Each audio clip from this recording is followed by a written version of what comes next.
I was slapped in the face by my stepdaughter in front of people who knew my name, my company, and my address, but not the years I had already spent holding my tongue. It happened fast. Her hand moved before her words finished forming. The sound was sharp, clean, not dramatic, just enough to make the room go quiet in a way that never really fades. I remember noticing the temperature of the air more than the sting. How controlled everything felt even then. I did not raise my voice. I did not step back. I just stood there and looked at her, and for a brief second I saw a stranger wearing a familiar face. That was not the beginning.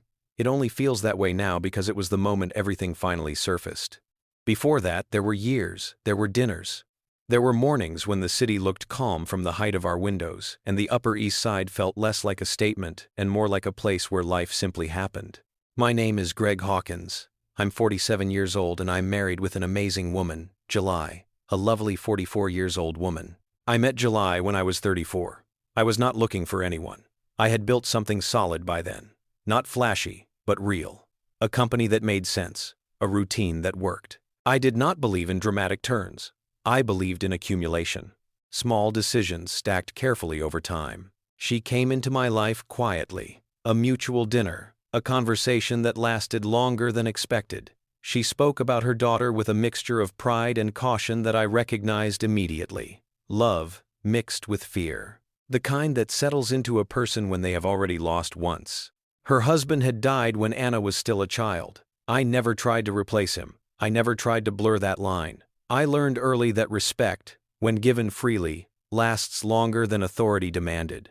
When we married, Anna was 11, old enough to understand change, young enough to resist it without knowing why. She watched me carefully. I let her. I never pushed. I showed up. That was my method. We moved into the penthouse after the marriage, not because we needed the space, but because it allowed everyone to breathe. I thought that mattered. I still do. Light matters. Quiet matters. Doors that close gently matter. Anna had everything. Schools chosen carefully. Tutors she liked. Clothes that arrived without discussion. Trips planned around her calendar. Her mother worried constantly about spoiling her. I worried about absence more than excess, so I stayed present. I attended performances. I listened to complaints that repeated themselves. I learned the difference between real distress and teenage dissatisfaction. She called me Gregg, never Dad. That was fine. I never asked for more. But for me, she was my daughter right at the first time I saw her. There was a white stuffed bunny she kept in a box under her bed. It had been given to her by her father before he passed. I knew what it meant to her because she once cried when she thought it had been lost during the move to the penthouse. I found it myself, still clean, still intact, and returned it to its place without making a show of it. From then on, she trusted me in a quiet way, not openly, but enough. Years passed. She grew. The city changed. So did we, slowly. The first signs were not dramatic. They never are. It was tone. Small dismissals directed at her mother. Eye rolls. Corrections delivered sharply. A sense that patience was no longer required. I noticed it before her mother did. Or maybe she noticed and chose not to name it. I spoke to Anna once. Not a lecture. Just a comment. I told her her mother looked tired. She shrugged. Said everyone was tired. That was the end of it. Money complicates relationships even when no one admits it. Anna never wanted for anything, but she began to expect everything. Her requests were not unreasonable on their own. It was the certainty behind them that shifted. The way gratitude disappeared without conflict, replaced by assumption. Her mother started to retreat. Less laughter, more silence. She began deferring to Anna on small household decisions that should not have required negotiation. I watched it happen from a distance I did not know how to close. Arthur entered Anna's life like a suggestion rather than an intrusion. Polite, well-dressed, ambitious in the way that borrows confidence instead of building it. I did not distrust him immediately. I do not live that way. But I noticed how quickly Anna began to repeat his opinions as if they were her own. The house remained beautiful, the view unchanged, but something underneath had shifted. Anna started correcting her mother publicly, interrupting, speaking for her. Her mother laughed it off until she didn't. I began stepping in more, gently, redirecting conversations, changing subjects, offering my wife an exit from moments that grew too sharp. Anna resented that. I could see it. She accused her mother of being weak once, not directly, but close enough. I watched my wife absorb it without protest. That was when I understood something fundamental had already broken. I tried again to speak to Anna. This time she listened with half her attention. She said I didn't understand, that her mother needed to toughen up, that she was just being honest. Honesty without care is just another form of control. I didn't say that. I never did. By then Anna was an adult, living in our home, yes, benefiting from my company's structure in ways she didn't fully acknowledge, but legally independent, emotionally convinced she was. I still believed things could stabilize. I believed time and consistency corrected most imbalances. I was wrong.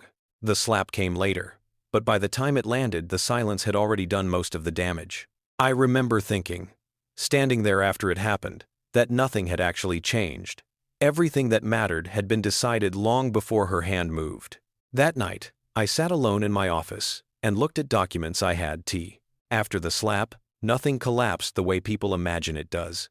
There was no shouting, no one was removed from the room, no security, no raised voices. The music paused for less than a second before someone gestured for it to continue. Glasses were lifted again.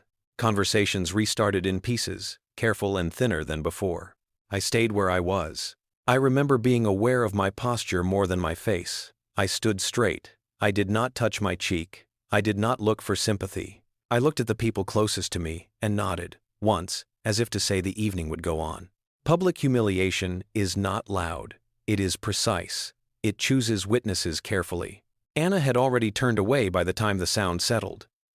She walked through the apartment like she owned the air itself. No apology, no hesitation, just certainty.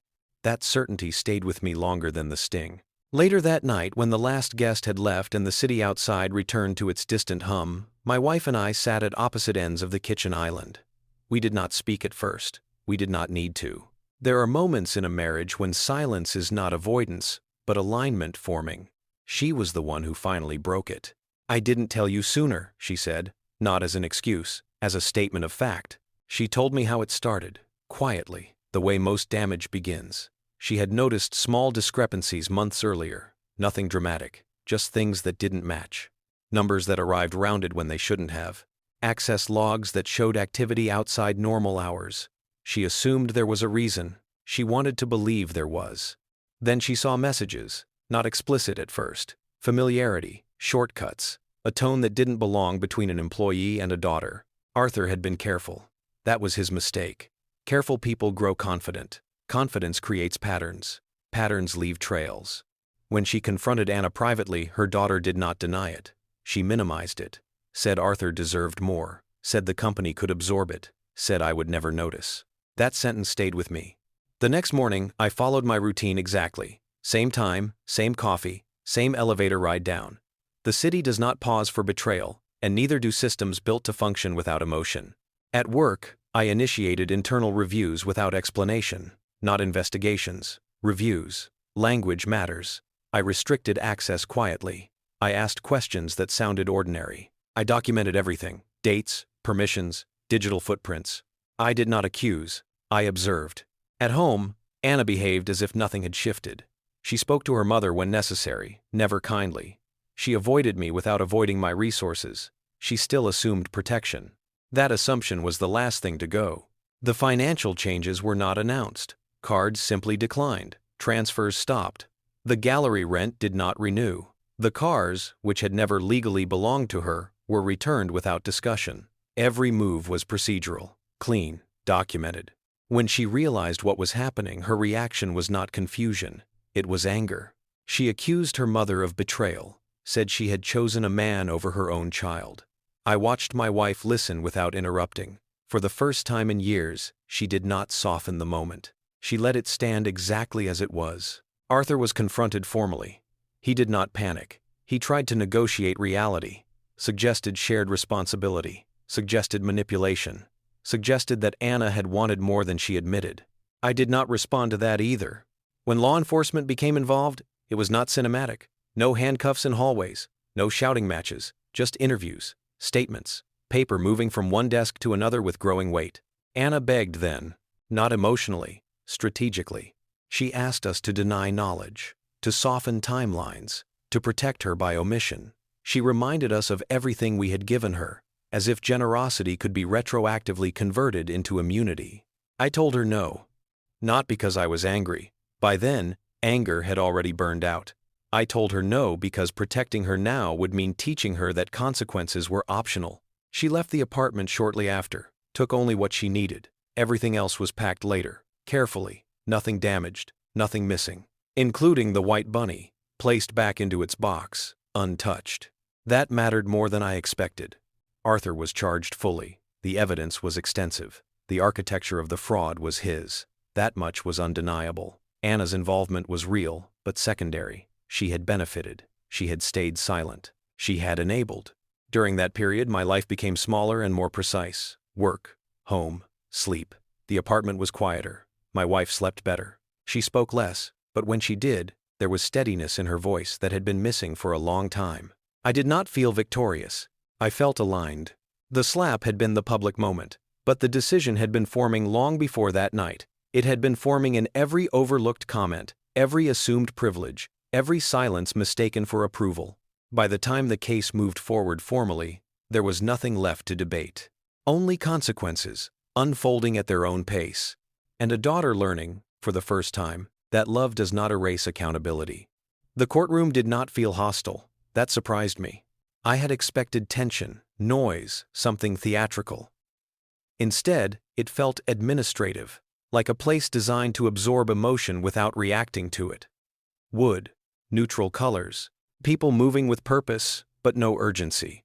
The kind of environment where outcomes are decided without commentary. Anna avoided looking at us at first. She sat several rows ahead, shoulders rigid, hands folded too tightly in her lap. Her hair was pulled back. No jewelry, no performance. She looked smaller there, not fragile, just contained in a way she had never allowed herself to be before. Arthur looked different. Not afraid, calculating. He had already shifted into survival mode, and survival for people like him does not involve reflection. It involves distance, blame, reframing. I watched him glance toward Anna once, briefly, as if checking whether she was still aligned with him. She did not look back. The process moved slowly. That was intentional. Institutions do not rush when they intend to be final. Evidence was presented piece by piece. Timelines, permissions, transactions layered carefully so that no single moment could be isolated and dismissed. $10 million does not disappear accidentally, it leaves a shape. Arthur's defense leaned heavily on influence. He implied pressure, youth, emotional involvement. He suggested Anna had expectations, had asked questions, had pushed, not aggressively, subtly, enough to blur lines. When Anna was called to testify, the room changed. Not audibly, but the attention sharpened. She stood without looking at anyone. She spoke clearly. Her voice did not shake. She answered exactly what was asked. No more, no less. At first, she stayed within the frame her attorney had prepared. Limited admissions, passive language, responsibility distributed but diluted. Then something shifted. It was not dramatic. There was no pause for tears, no visible breakdown, just a slight adjustment in how she stood, as if she had decided to stop leaning on anything external. She said she had known. She said she had benefited. She said she had stayed silent longer than she should have because it was easier. Arthur turned fully toward her then. She did not acknowledge him. She said she had believed loyalty meant protection, that love meant shielding someone from consequences, that money felt abstract until it wasn't. She did not mention us by name. She did not need to. The courtroom remained quiet, not because it was required, but because there was nothing to interrupt. Arthur's expression hardened, not with anger, with calculation failing. The verdict came later, not that day. Institutions take time to confirm what is already clear. Arthur received 10 years, not as punishment, as outcome. Anna received community service, a structured sentence, limited freedom, accountability without destruction. The absence of a complaint from us mattered, not as mercy, as boundary. When it was over, there was no reunion scene, no conversation in hallways. She left through a different exit. Months passed. Life returned to its quieter version. Work stabilized. Trust rebuilt slowly, internally. Systems tightened. I stopped replaying decisions. You cannot live forward while auditing the past indefinitely. My wife aged less than I expected during that time. Relief does that. It lifts something invisible but heavy. Anna wrote once. A letter, handwritten, shorter than I imagined it would be, longer than it needed to be. She did not apologize directly. She described her days. the work she did, the people she met. She wrote about routine, about fatigue, about realizing how little she had ever completed without assistance. She mentioned the bunny. She said she hadn't understood, until she opened the box, that some things had been protected without conditions. We did not respond immediately. Not out of punishment, out of respect for the process she was in. Time continued. She finished her sentence quietly. No announcements, no requests. When she reached out again, it was not to ask for help. It was to ask for coffee. Neutral ground. She arrived early, paid for her own drink, sat across from us without defensiveness. She looked older, not worn, just calibrated differently. She told us then she was pregnant. She said she had known for months, that Arthur did not know, that she did not want him to know, that she was not asking for anything, just honesty. My wife reached for her hand, not urgently, just placed it there, and waited. I watched that moment carefully. Nothing dramatic happened. But something completed itself. We did not promise support, we did not outline plans, we acknowledged the reality. That was enough. Later, when she returned home for the first time, it was not ceremonial. No room prepared in advance, no announcements, just a door opening that had never truly closed. The bunny sat on the shelf where it always had. She noticed. She said nothing. That is how reconciliation actually happens. Not loudly, not cleanly, but with space left intact long enough for someone to step back into it. I do not forget the slap. I do not need to. It exists now as a marker, not of betrayal, but of the moment everything stopped being theoretical. We live differently now, more carefully, more honestly, with fewer assumptions. That is not triumph. That is peace.